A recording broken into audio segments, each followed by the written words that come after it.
Siapa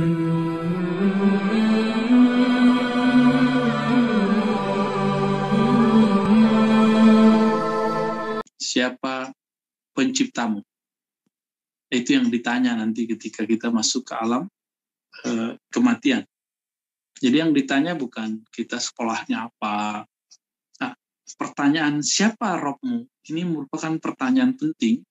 Berarti bekal masuk ke alam kubur itu bukan sekadar ilmu harfiah, ilmu membaca Quran, itu nggak cukup. Tapi bekal kita masuk ke alam barzakh sana, alam transisi antara dunia dan akhirat, itu mempersiapkan pengenalan kepada Allah Subhanahu wa taala. Maka sejauh mana seseorang mengenal Allah Subhanahu wa taala, maka sejauh itulah dia mampu menjawab malaikat mungkar dan nakir. Jadi mungkar dan nakir nanya, "Man Rabbuk?" Siapa Rabbmu? Inilah yang kita sebut dengan ma'rifatullah. Mengenal Allah Subhanahu wa taala. Hadis ini sahih dan ini nggak bisa dihafalkan. Oh, Ustadz, saya belajar saja pakai bahasa Arab gitu ya. Tetap nggak bisa. Maupun orang belajar bahasa Arab, belajar bahkan orang Arab sendiri, itu nggak akan bisa menjawab dengan jelas jika dia tidak belajar tentang Allah Subhanahu wa taala, baik di dunia ini ya, ketika dia kecil, dewasa, ataupun ketika dia mau wafatnya. Jadi nggak cukup dengan memahami bahwa saya mengerti bahasa Arab, nggak bisa. Saya lulusan pesantren, nggak bisa, apalagi yang tidak mengerti. Ya. Baik, suaranya masih kecil, bagaimana Sidi Musa? Suaranya jelas nggak? Sudah jelas Bu ya, sudah jelas. Mungkin yang belum keluar suaranya, HP-nya mungkin digedein suaranya, atau belum belum dipencet bagian mic-nya. Mic-nya dekatkan ke suara Ustadz, itu nggak kedengeran suaranya. Dekat lagi Ustadz, pegang aja, dipegang. Kedengaran. Nggak kuat Pak, nggak kuat suaranya, nggak keluar. Mungkin pegang HP Bapak.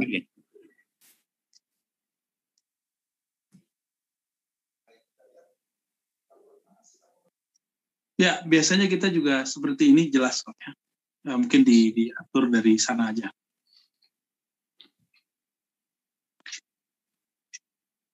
Ya, bagi yang jelas, coba tanya kepada yang jelas suaranya. Kenapa bisa jelas di yang lain, kita nggak jelasnya.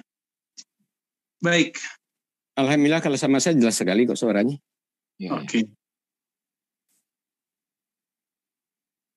Ya, cukup ya. Sebentar, Bu. Kemuj.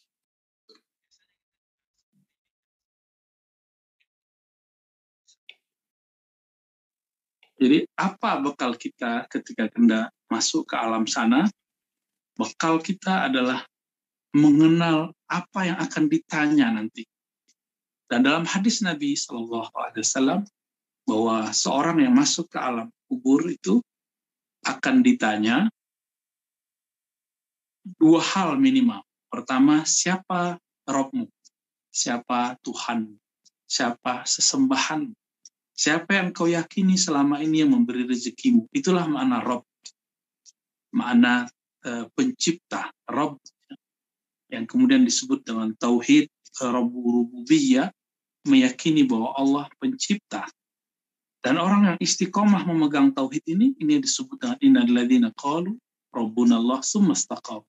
Orang-orang yang mengatakan Rob kami, pencipta kami, pemberi rezeki kami, yang memberi hayat kami, yang mematikan kami adalah Allah. Ini adalah tauhid yang sejati. Lalu dia pegang istiqomah, nanti dia mudah sekali ketika menjawab. Dan jangan dikira Bapak Ibu yang menekan Allah, pertanyaan itu pertanyaan yang mudah dijawab. Kalau kita waktu di dunia tidak meyakini yang tadi, jadi yang menjawab nanti itu keyakinan. Contohnya sekarang kayak corona ini. Kita ridho dan yakin nggak bahwa Allah itu pasti berkehendak yang baik untuk hambanya? Ya, kita yakin nggak kepada Allah Subhanahu Wa Taala bahwa Allah lah yang mengizinkan ini semua, dan karena Allah izin pasti ada satu rahasia besar di baliknya yang kemudian barangkali kita belum mampu menangkapnya. Atau jangan-jangan sekarang orang-orang mengatakan, oh jalan keluar dari semua ini hanya vaksin misalnya. Berarti dia sedang menyempitkan jalan, ya. Betul, misalnya vaksin itu salah satu jalan keluar, tapi jangan bilang hanya, nanti kita memberhalakannya. Ya, nah ini contoh saja bahwa bisa membatalkan tauhid nanti ketika kita ngomong begitu. Maka teman-teman yang melakukan Allah, sahabat-sahabat yang melakukan Allah, mari coba ini dilatihkan setiap saat, setiap pagi dan sore kita baca apa yang Nabi ajarkan. Apa kata Nabi dalam hadis Abu Daud? Siapa yang membaca ini, jika dia meninggal siang itu, maka Allah takdirkan dia meninggal sebagai syahid. Ya. Syahid itu artinya menyaksikan Allah. Apa yang dibaca? Doa yang sudah kita baca dari masa kecil kita. Raditu billahi rabba. Aku bersaksi tiada yang aku bersaksi bahwa Allah lah Rabbku. Apa arti Rabb tadi? Yang menghidupkan, yang memberi nafas. Dan nafas ini oksigen betul-betul mahal sekarang, Bapak Ibu. Betapa sangat mewahnya hari ini mengambil nafas. Banyak sekali yang wafat karena tidak dapat oksigen. Nah, ini yang atur, ini rububiyah Allah. Allah Rabb. Allah Subhanahu wa taala yang mengatur alam semesta. Nah, tidak ada satupun yang luput dari pengaturan Allah Subhanahu wa taala.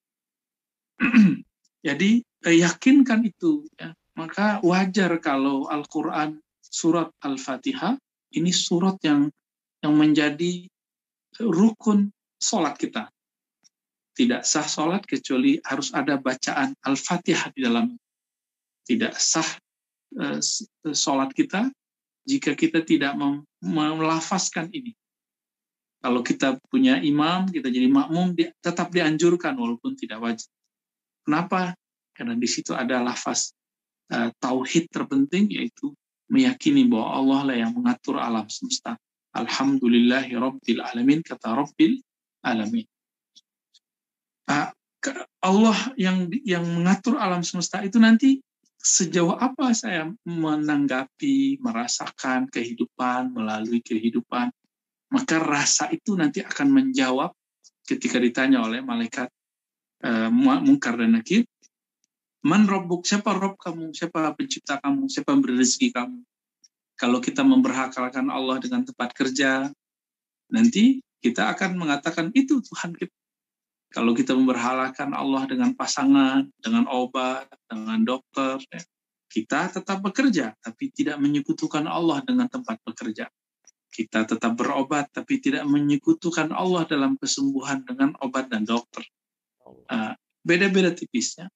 Ketika Sayyidina Ibrahim alaihissalam, beliau dilempar ke api sudah di depan, beliau mengatakan hasbunallah wa ni'mal wakil.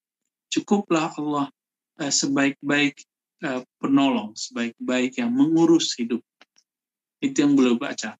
Maka ini sangat disarankan Bapak Ibu di zaman sekarang ini supaya kita tidak luput dari bekal hidup dan matinya, zadul hayati wal maut, bekal hidup dan mati, yaitu zikir tawakal yang diajarkan oleh Sayyidina Ibrahim. Kita sudah pakai masker, udah pakai ini, pakai itu, udah bagus lah secara kedokteran, sudah oke, secara kesehatan udah mantap, kurang satu, yaitu masker rohani, yaitu tawakal kepada Allah. Ya. Vaksin rohani, yaitu penyerahan diri yang total kepada Allah. Banyak orang yang sudah prokes, ternyata karena was-wasnya yang tinggi, karena juga mati juga. Ada yang mohon maaf ya, yang mungut sampah, sampai sekarang biasa-biasa aja. Apa yang terjadi pada mereka? Ya mereka cuek aja. Imunnya kemudian terbentuk oleh itu. Inilah cara kerja Allah Rabbul Alamin, rububiyah. Bahwa Allah itu berbuat sesuka-sukanya, ya, bukan sesukanya kita. Namun Allah telah membuat garis. Ketika seseorang berserah diri kepada Allah, maka Allah akan mewakili semua kehidupannya. Jika ini kita dijalani. Nabi Ibrahim kan berhasil tuh. Ya. Api pun menjadi dingin karena penyerahan dirinya kepada Allah. Apabila kita berhasil menjalani ini, insya Allah nanti ketika ditanya malaikat Munkar Nakir, walaupun nggak bisa bahasa Arab, nanti kita bisa bahasa Arab jadinya. Man rabbuka, kita langsung menjawab Allah. Lalu, apa bekal kedua? Jadi itu disebut ma'rifatullah, mengenal Allah. Yang kedua adalah ma'rifatur Rasul, ma'rifatun Nabi, mengenal sosok Nabi Muhammad sallallahu alaihi wasallam. Dalam hadis Imam Nasai, Nabi sallallahu alaihi wasallam berkalam, kalian ini adalah sahabatku. Aku merindukan yang disebut dengan ikhwanku, saudara-saudaraku. Lalu para sahabat bertanya, wahai Rasulullah, bukankah kami ini adalah saudara engkau? Apa kata Nabi? Kalian sahabatku. Sedangkan yang nanti disebut ikhwanku, saudaraku adalah yang tidak pernah bertemu aku tapi percaya kepadaku. Nggak pernah ketemu aku tapi iman kepadaku. Maka mempelajari sosok tentang Nabi, akhlak kenabian, ini yang paling penting. Jangan mulai belajar sosok Nabi itu dari sisi hukum. Tapi belajarnya dari sosok akhlak. Karena yang pertama kali dibawa oleh Nabi adalah akhlak. Nabi mengatakan, aku diperintahkan untuk mentauhidkan Allah dan menyambung silaturahim. Silaturahim itu adalah dengan akhlak. Maka bohong sekali orang bertauhid tapi akhlaknya kasar. Bohong sekali orang beragama tapi kemudian pribadinya keras. Sungguh tidak masuk cahaya warisan kenabian ke dalam dirinya, warisan keulamaan dalam dirinya, warisan rahmatan lil alamin dalam dirinya, jika tidak masuk kelembutan ke dalam jiwanya. Nabi SAW mengatakan, lastu bitta'an wala billa'an. Hadis ini sahih. Aku tidak pernah menjadi orang yang suka mencaci maki, suka merendahkan. Sekarang saya tidak tahu kenapa orang semakin beragama kok semakin suka mencaci maki.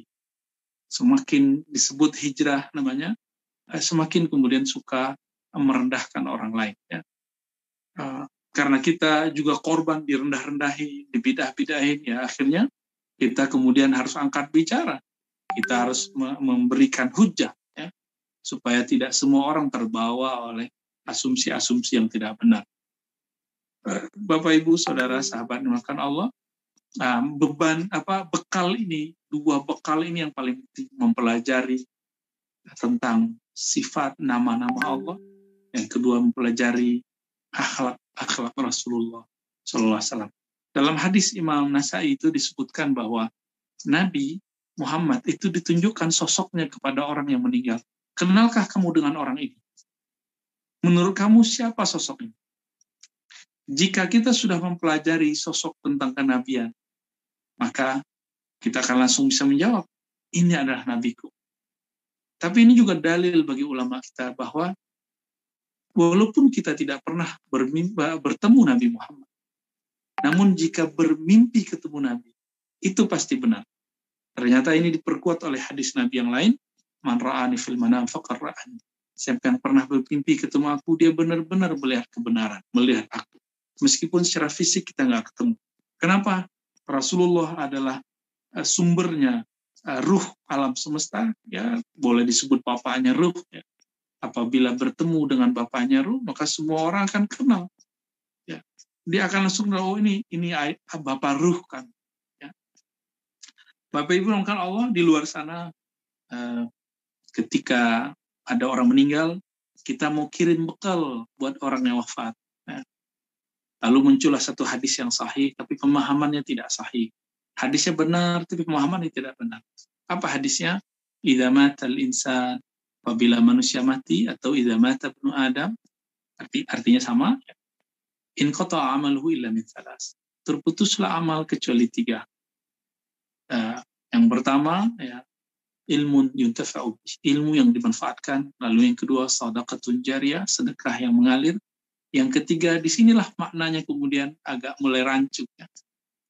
Waladun salihun yad'ulah. Anak yang soleh yang mendoakannya. Yang mendoakan orang tuanya. Apa kata sebagian orang yang tidak paham uslub struktur bahasa Arab yang digunakan Nabi saat itu, bahwa hanya anak yang dapat mendoakan orang tuanya. Selain anak tidak sampai. Nah, ini al-qa'il bihi jahilun bi usuluddin. Orang yang mengatakan ini tidak mengerti tentang pokok-pokok agama. Ya, jadi kalau bukan anak, doa nggak nyampe. Nah, ini berarti kalau istrinya nyampe, saudara nggak nyampe, anak doang nggak nyampe. Nah, ini kan kejahilan sebenarnya yang diilmiah-ilmiahkan. Nggak mengerti bahasa Arab dengan baik, lalu nggak mengerti pokok akidah dengan baik, lalu kemudian berfatwa. Ya. Padahal di hadis yang lain, hadis Ibnu Majah disebutkan ada 6, bukan 3. Ya, yang masih mengalir kepada orang meninggal, itu ada 6. Di hadis yang lain, Tabrani, Tirmizi, ada tambahan lagi. Maka dikumpulkan Suyuti sampai lebih dari 10. Ya. Ini contoh aja sebenarnya. Bahwa banyak yang bisa mengalir setelah orang itu wafat. Ya. Lalu yang benar gimana cara memahaminya? Kita tanggapin dulu kalau ada orang mengatakan bahwa yang sampai cuma anak, kalau bukan anak nggak nyampe. Gimana cara nanggapinnya? Itu bertentangan dengan ayat Al-Quran. Di dalam Al-Quran, surat Muhammad ayat 19, Nabi diperintahkan mendoakan orang mukmin laki-laki perempuan walaupun mereka bukan orang tua Nabi. Itu satu. Ya. Yang kedua ada dalam surah Al-Hasyr, ya, setelah ayat 10 itu disebutkan doa yang kemudian kita baca di takbir keempat ketika kita sholat jenazah. Rabbana, wahai Tuhan kami, ampunilah kami dan orang-orang terdahulu. Nah, kemudian yang paling zahir dari hadis Nabi SAW, kita kalau menyolati sholat jenazah, takbir ketiga, kita mendoakan yang wafat. Allahumma ghfir lahu warhamhu. Meskipun kita ini bukan anaknya, bukan saudaranya, kalau seandainya doa yang sampai cuma doa seorang anak, maka doa yang tadi kita baca ketika takbir ketiga, itu tidak perlu dibaca, dan sholat kita batal semua. Maka sholat jenazah itu rusak sebenarnya, kalau mengikuti kaedah yang tadi, kaedah orang yang tidak mengerti. Oh, berarti ada kesalahpahaman dalam memahami hadis. Jadi apa makna jika meninggal anak manusia, anak Adam, terputus segala amalnya kecuali 3? Ternyata kata terputus itu kesalahan memahami dari sistem penerjemahan. Inqata'a bahasa Arab itu bukan berarti terputus dalam pengertian tidak ada sama sekali. Inqata'a itu orang Arab kalau ngomong gitu artinya berhenti, dia nggak bisa lagi berbuat. Orang kalau mati, dia tidak bisa beramal. Idza mata ibnu Adam, jika manusia mati, maka dia tidak bisa lagi beramal, kecuali ada dia punya tabungan amal. Ilmu yang bermanfaat, sedekah jariah, atau anak. Kalau dia punya teman, bisa ditambahkan teman yang soleh, yang bisa mendoakannya. Jadi nggak mesti anak, gitu ya. Kalau dia punya sahabat, jamaah, oh itu apalagi, lebih mudah lagi. Nah, maka teman-teman yang melakukan Allah, kalau ada yang mengasumsikan seperti itu, ya tinggal dijawab dengan pilihan-pilihan dalil tadi. Oleh karena itu, seorang imam namanya Ibnu Qayyim menulis kitab Ar-Ruh dan menyebutkan 29 dalil bahwa amalan orang hidup yang meskipun bukan anak, bukan saudara, bisa bermanfaat untuk orang yang mati. Nah, itu Ibnu Qayyim, ini imam ahli hadis ya, dan beliau mempunyai manhaj yang disebut manhaj salafiyah. Cuma sayangnya pengikut beliau sekarang tidak mengikuti manhaj beliau. Ya. Sayang sekali. Dulu imam salaf namanya Imam Ahmad. Ya. Imam Ahmad ibn Hanbal itu dulu awalnya mengatakan bahwa kalau ada orang meninggal, maka bid'ah baca ayat Quran untuk orang meninggal, apalagi di kuburnya. Ternyata ini ditegur oleh Ibn Qudamah Al-Jauhari. Apa kata beliau, wahai Ahmad bin Hanbal, bagaimana pendapatmu tentang rawi ulama namanya Mubashshar ibn Ismail? Oh, dia orang yang kredibel. Kalau dia meriwayatkan suatu hadis, hadisnya bisa dipakai. Ya, maka Muhammad bin Qudamah Al-Jauhari mengatakan, saya meriwayatkan dari beliau dengan sanadnya yang bersambung pada Ibnu Umar, Ibnu Umar berwasiat. Ibnu Umar ini sahabat Nabi. Jika aku mati, bacalah penutup atau pembuka surah Al-Baqarah, maka tadi dibaca Alif Lam Mim dzalikal kitab la raib. Kemudian akhirnya yaitu lillahi ma fis samawati wal ard dan amanah Rasul. Jadi itu bukan buatan ulama Indonesia. Itu memang dari sananya sudah ada panduannya ya, dari sahabat-sahabat Nabi sallallahu alaihi wasallam. Ya. Mereka punya slogan kalau seandainya itu baik, tentu mereka sudah melakukan. Ulama terdahulu sudah melakukan. Ini mereka sudah melakukan, tapi ketika kita sebutkan dalilnya, sayangnya mereka menutup mata untuk menerima itu. Ya. Maka terlepas dari semua itu, kita nggak usah berdebat dengan mereka. Nah, saya mengimbau, nggak usah ragu, apapun yang kita baca, baik doa, zikir, itu pasti sampai. Nah, jangankan kita, dalam hadis Sahih Bukhari dan Muslim, ketika ada Nabi berjalan bersama Abdullah bin Abbas sampai di setempat, Nabi turun dari ontanya, tiba-tiba karena wahyu turun, Nabi dikabarkan bahwa di depan ada 2 kuburan yang sedang disiksa. Satu karena dosa tidak bersuci dengan baik, yang kedua menyebar gosip. Maka beliau ngambil pelepah kurma yang masih segar, ditancapkan di satu kuburan dan kuburan yang lain. Apa kata Nabi? La'alallah yukhaffifa alaihima malam yaibasa. Semoga Allah meringankan azab terhadap keduanya selama pelepah kurmanya masih basah. Kenapa? Di situ ada malaikat yang bertasbih. Masih ada malaikat yang bertasbih. Jika tasbih malaikat yang ada di pohon-pohon, di pelepah kurma itu bermanfaat bagi yang di dalam kubur, apalagi tasbih kita, manusia. Ini penjelasan Imam Al-Qurtubi, lalu diperkuat oleh Imam As-Suyuti, Zakaria Al-Ansari, berdasarkan hadis yang sahih tadi, riwayat Imam Bukhari dan Muslim. Maka Bapak Ibu yang makan Allah, ada satu hadis lagi ya tentang ahwal orang yang meninggal. Nabi mengatakan ya, tapi ini riwayatnya disebut dengan mursal ya, tapi mursalnya sahih. Taus menyebutkan apabila seseorang meninggal ya, maka ditanya di dalam kubur itu orang mukmin dan kafir. Adapun mukmin ditanya hanya 7 hari. Mukmin ini orang yang jika pernah berkata nggak pernah bohong, janji nggak pernah ingkar, ketika diberi amanah tidak pernah menyalahkan amanahnya, ketika bertengkar tidak pernah dendam kesumat. Ini mukmin. Kalau kita gagal di salah satu ini, maka kita akan ditanya selama 40 hari. Nah, ammal munafik, adapun munafik, fayuftanu fi arba'ina yawman. Ditanya selama 40 hari. Air doa. Ini diriwayatkan oleh Imam Qudai, Imam Abdul Razak, kemudian juga Ibnu Jurayj ya, diriwayatkan juga oleh Imam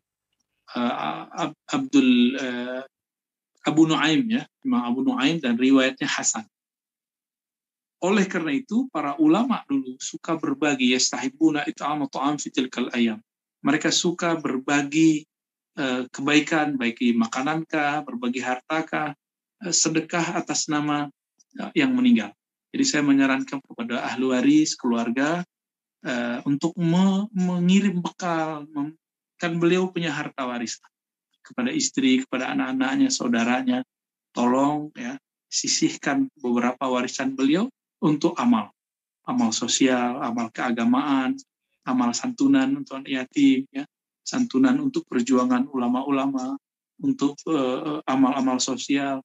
Nah, ini akan menjadi bekal yang luar biasa dan mereka akan berterima kasih kepada keluarga-keluarganya meskipun tidak bisa didengar oleh keluarga-keluarganya tersebut. Baik, kira-kira itu yang dapat saya sampaikan. Semoga almarhum diridhai Allah, diampuni Allah dengan berkah bacaan Yasin tadi, bacaan tahlil tadi, bacaan zikir tadi. Allahumma faqbal minna amin ya rabbal alamin. Al-Fatihah. Bismillahirrahmanirrahim. Ar-Rahmanir-Rahim. Maliki yaumiddin.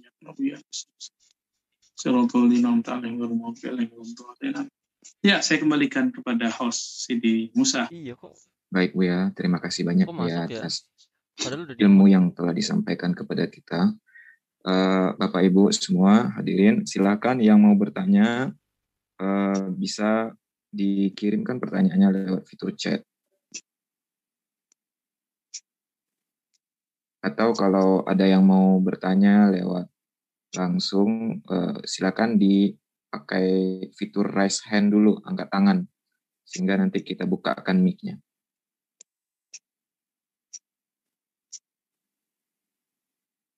Ada yang mau bertanya? Baik, kalau memang tidak ada, kita minta, ini ada pertanyaan. Assalamualaikum warahmatullahi wabarakatuh. Pertanyaan dari Bapak Jaka Saputra. Buya, izin bertanya, kenapa di dalam Al-Quran siksa kubur tidak terlalu dijelaskan secara rinci, seperti halnya siksa neraka? Oh iya Buya, ini kayaknya penting ini, karena memang ada sebagian peneliti seperti Agus Mustafa mengatakan tidak ada azab kubur dan sebagainya. Terima kasih. Iya. Azab kubur itu dimulai dari pertanyaan kubur. Jadi ada kesalahan paham bahwa azab kubur tidak ada. Ya. Enggak, azab kubur itu dimulai dari kegagalan menjawab pertanyaan. Jadi alam barzakh itu Bapak Ibu, ini ingat-ingat aja kalau pernah ke luar negeri, terus kita masuk ke imigrasi, lalu ditahan.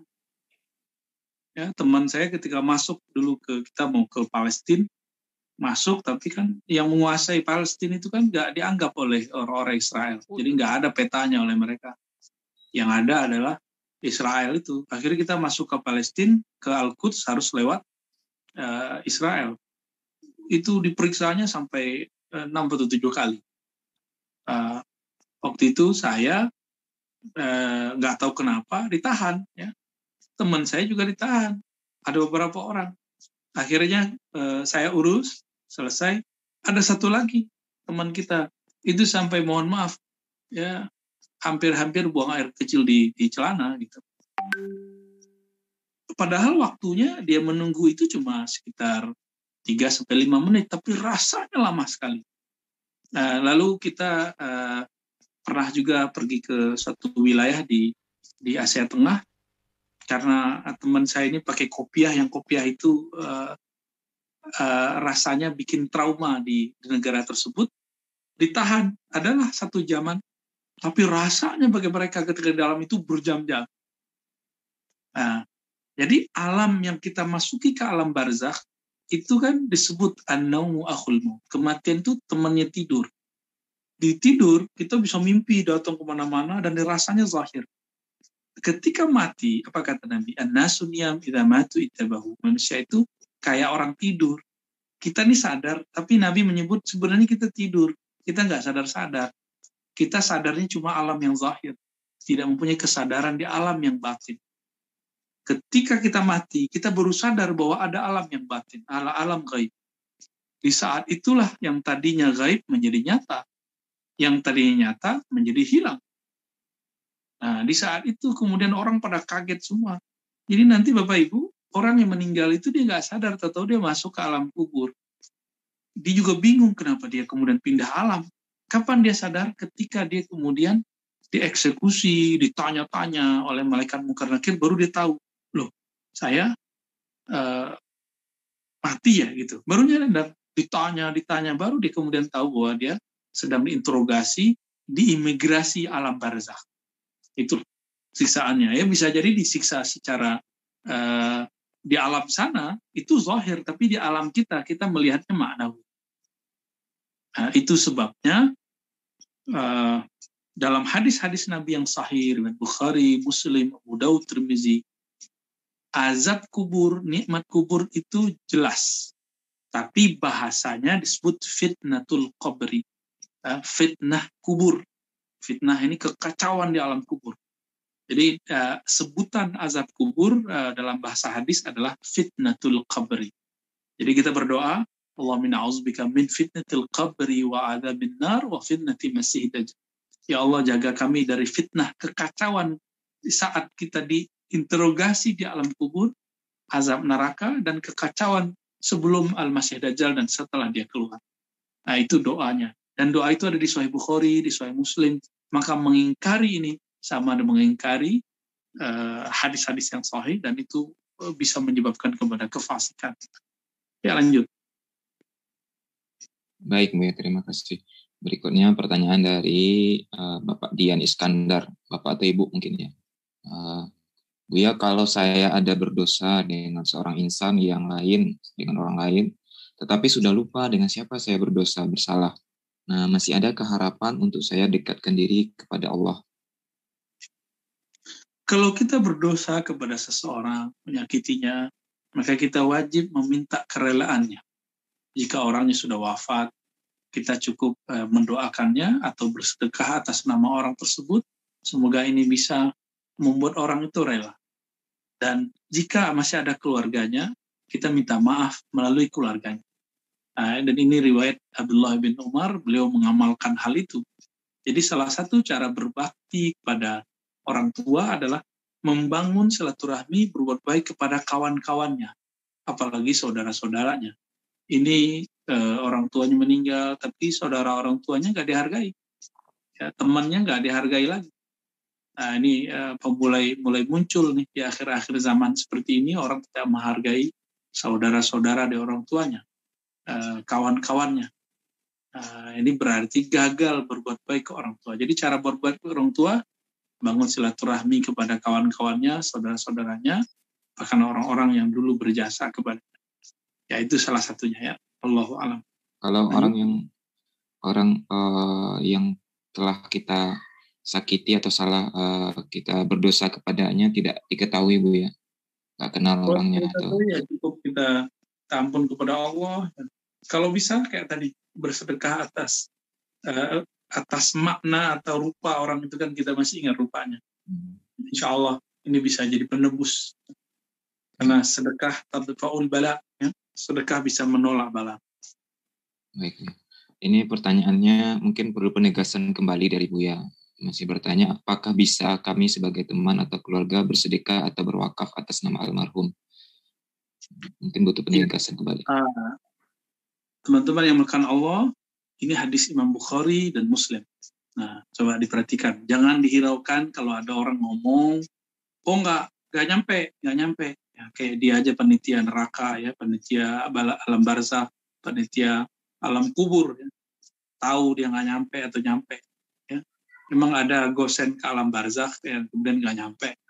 Ini bermasalah sebenarnya. Nggak membaca Sahih Bukhari, katanya ikut sunnah, tapi tidak mengikuti sunnah dengan baik.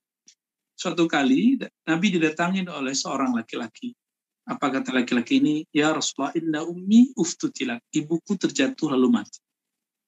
Ya, apakah jika aku bersedekah atas namanya, untuknya, lalu bermanfaat kepadanya? Kata Nabi, bala tentu. Lalu di riwayat berikut dikatakan, orang ini bertanya, dia Muslim, apa sedekah paling afdol wahai Rasulullah? Nabi menjawab, saqyul ma, memberi minum. Di riwayat Nasai ada tambahan, bahwa orang ini berkata, saksikanlah wahai Rasulullah, aku mau menyedekahkan, mewakafkan sebidang tanah, yang di situ ada kurma, di situ ada telaga air, tempat orang-orang bisa istirahat, bisa makan kurma dengan gratis, atas nama ibunya. Dan riwayat ini kemudian dikumpulkan semua oleh Imam Nasai dalam Sunan Nasai, dan riwayatnya lebih dari 20 riwayat. Ya. Ada yang riwayatnya orang tua, laki-laki yang datang, ada yang perempuan yang datang, ada yang anak yang datang, ada begitulah sampai beberapa versi riwayat, dan sulit sekali untuk menolak riwayat ini bahwa berwakaf, bersedekah atas nama orang yang wafat yang dilakukan keluarga, baik saudaranya, anak-anaknya, murid-muridnya, itu pasti sampai. Ya. Nabi sendiri yang mengatakan bala, ya, tentu, gitu ya. Baik. Pertanyaan dari Kak Mita, ya, apakah orang yang bebas dari kubur atau bebas dari azab kubur mereka sedang dalam penungguan? Kalau benar, dan apakah benar setiap malam Jumat atau hari raya orang di alam kubur diberi waktu kebebasan? Iya benar, bagus. Orang yang dalam kubur itu jika dia mampu menjawab, maka dalam hadis Nasai Tabarani kita mendapatkan Abu Nuaim, ya, dan dikumpulkan juga oleh Imam Al-Qurtubi dalam Tazkirah, maka orang itu dikatakan oleh malaikat, istirahatlah kamu. Jadi nikmat kubur itu adalah istirahat. Jadi tidur beneran dan rasanya cepat. Ini kalau orang soleh biasa. Kalau orangnya syuhada, maka dia dapat akses bisa ke surga, bisa kemudian ke dunia, bisa ke alam manapun. Jika dia wali Allah, lebih mudah lagi. Jika dia nabi dan rasul, lebih banyak lagi perjalanan. Jadi ada beberapa versi teman-teman, dari hadis sampai ke ayat. Nah, kalau ayat ini kan jelas. Wala taqulu liman yuqtalu fi sabilillahi amwat bal ahya'un. Jangan kamu katakan orang yang gugur di jalan Allah itu mati, tapi mereka hidup. Ya, walaupun kalian la tash'urun, nggak merasakannya. Ya. Orang-orang tertentu kadang Allah kasih izin kolbunya dibuka dan dia bisa melihat. Kadang-kadang diperlihatkan Allah dalam mimpi.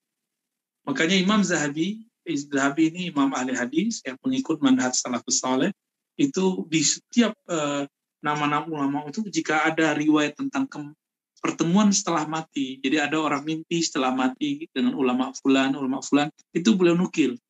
Artinya ulama-ulama ahli sunnah, ahli hadis dulu mempercayai bahwa mimpi orang yang meninggal itu benar. Ya. Jadi ini bukti bahwa kita bisa berinteraksi dengan alam lain. Dan salah satu medianya, karena kita orang awam, tidak seperti para aulia-aulia Allah yang hebat-hebat itu dan para nabi. Nah, kalau nabi kan ngeliat kubur langsung ngerti. Nah, kalau wali juga hampir-hampir sama. Kalau orang awam nggak, akan dikasih sinyalnya lewat mimpi. Nah, gitu. Ya. Baik Buya, ini jawaban Buya ini sepertinya sudah menjawab. Ada pertanyaan lain dari Bapak Arobi, beliau menanyakan apakah mimpi itu dengan bertemu dengan ulama atau orang itu mungkin dari setan dan mungkin benar. Sudah terjawab ya? Ya. Dan ada juga pertanyaan, apakah orang yang sudah meninggal bisa mendatangi kita yang masih hidup dan bisa berkomunikasi dengan ruh yang sudah meninggal? Mungkin jawaban Buya tadi juga sudah cukup menjawab, atau mungkin kalau mau ditambahkan Buya. Soalnya di sini ada pertanyaan tambahan Buya dari orang yang lain juga. Orang tua saya sudah lama meninggal, tapi saya sangat merindukannya untuk bertemu. Apakah bisa ketemu dengan orang tua tersebut? Apa amalannya Buya? Ya, pertama yakini dulu. Doa pasti sampai. Yang kedua, yakini dulu bahwa ada alam gaib, ada alam barzakh. Orang tua kita sekarang tubuhnya mati. Jadi yang mati itu teman-teman, itu cuma jiwa, ruhnya kan masih ada. Kullu nafsin dha'iqatul maut. Setiap jiwa pasti merasakan mati. Tapi tidak ada dalilnya setiap ruh pasti mati. Jadi bedakan ruh dengan jiwa. Jiwa itu ya hayat hidup kita ketika kita ini sekarang. Tapi yang menggerakkan itu semua, kekuatan itu semua ada namanya ruh. Ruh ini tiupan dari Allah, energi abadi yang tidak akan pernah mati, karena itu langsung tiupan dari Allah, hembusan dari Allah Subhanahu wa Ta'ala. Kalau kita sudah yakin, nanti kirim doa kepada beliau. Kirim doa, kirim Fatihah, kirim ayat Yasin, lalu zikir, sholawat banyak-banyak. Kalau syukur-syukur bisa tertidur, jika hatinya sudah terbuka, itu biasanya Allah kasih mimpi. Kadang-kadang malah lagi zikir dan dikasih lihat. Dan itu bukan khurafat, bukan setan, bukan jin. Ya. Itu terjadi di masa-masa sahabat. Ada sahabat lagi itikaf di masjid, tapi dia bagian luar dapatnya.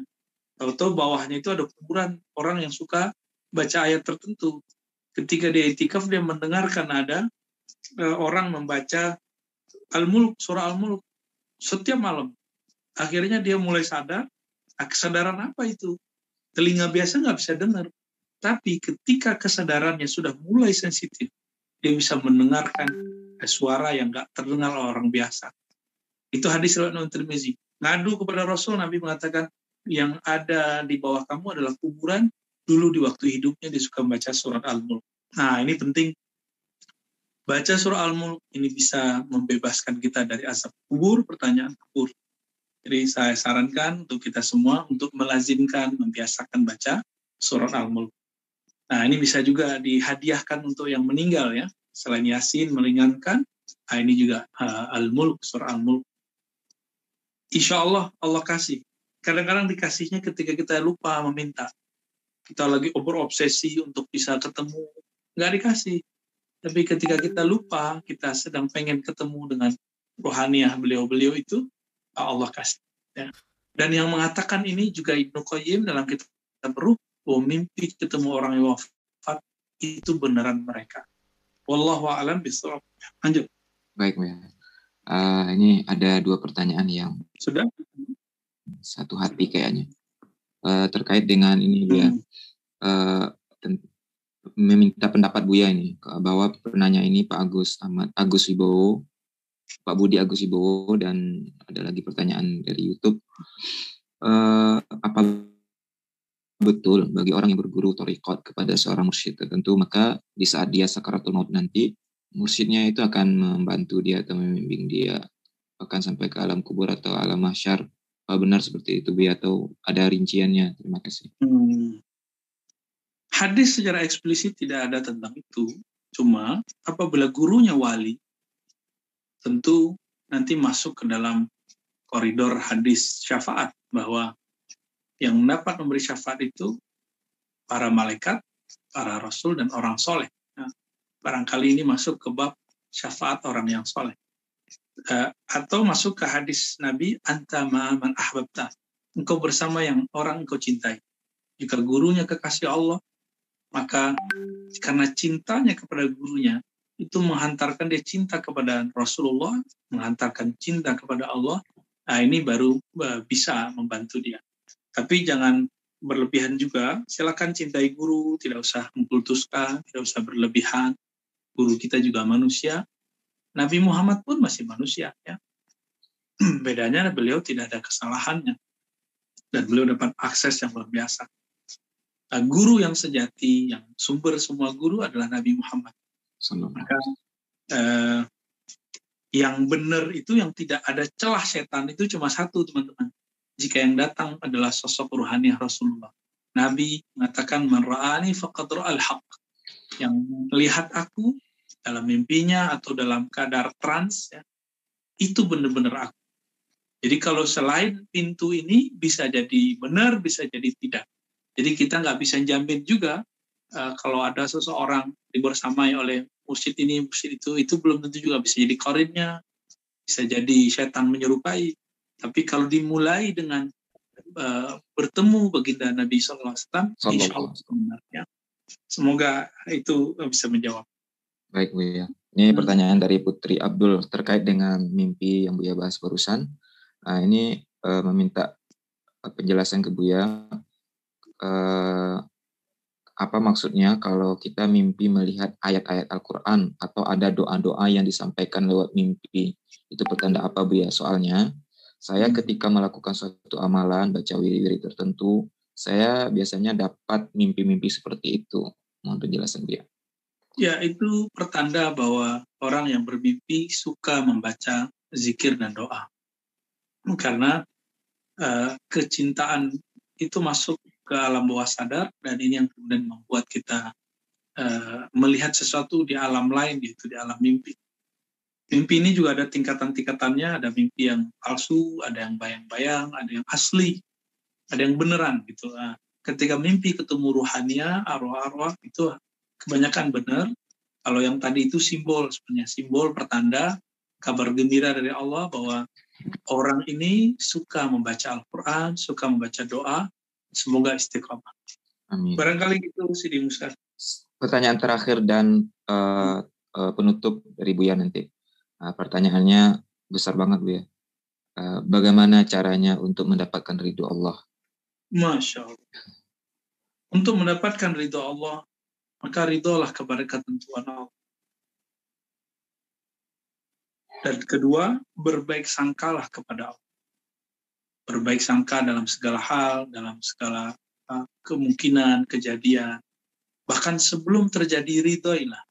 Nah, orang-orang inilah yang dipanggil nanti dengan sebutan yaitu an-nafsul mutmainnah, irji'i ila rabbiki radiyatan mardiyah.